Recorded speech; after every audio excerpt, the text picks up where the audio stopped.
ভোটের লড়াই শেষ হয়েছে ঠিকই, কিন্তু মাঠের উত্তেজনা হয়তো এখনও প্রশমিত হয়নি। গণতন্ত্রের উৎসবে সামিল হওয়া সাধারণ মানুষের চোখে উৎসবের চেয়ে আতঙ্কের ছাপই যেন বেশি স্পষ্ট।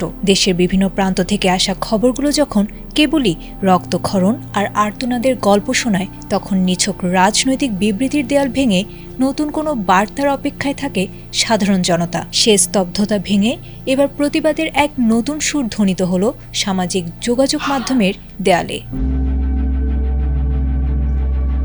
নির্বাচনোত্তর উদ্ভূত পরিস্থিতিতে দেশের বিভিন্ন স্থানে হামলা, ভাঙচুর ও অগ্নিসংযোগের অভিযোগ তুলে এবার রাজপথে প্রতিরোধের ডাক দিয়েছেন বাংলাদেশ জামায়াত ইসলামীর আমির ডাক্তার শফিকুর রহমান।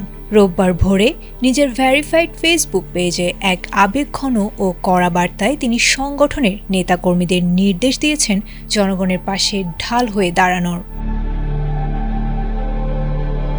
জামায়াত আমির অভিযোগ করেছেন, একটি বিশেষ দলের উচ্ছৃঙ্খল কর্মীরা দেশের বিভিন্ন স্থানে নেতাকর্মীদের ওপর চড়াও হয়েছে।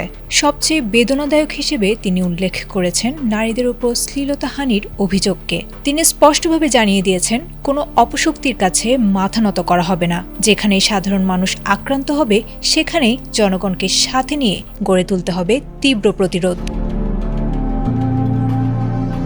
তার বক্তব্যে ফুটে উঠেছে কঠোর এক নৈতিক অবস্থানের কথা। তিনি একে কেবল রাজনৈতিক কর্মসূচি নয়, বরং অভিহিত করেছেন মানবতা ও সৃষ্টিকর্তার প্রতি ভালোবাসার দাবি হিসেবে। নেতাকর্মীদের প্রতি তার স্পষ্ট বার্তা, দুর্বলতা দেখানোর কোনো সুযোগ নেই। এই ডাক যেমন নিজের কর্মীদের চাঙ্গা করার, তেমনি মাঠের রাজনীতিতে নিজেদের অস্তিত্ব ও শক্ত অবস্থানের এক স্পষ্ট জানান। এখন দেখার বিষয়, রাজপথের এই উত্তাপ পরিস্থিতিকে কোন দিকে নিয়ে যায়। Desk report, ATN Bangla.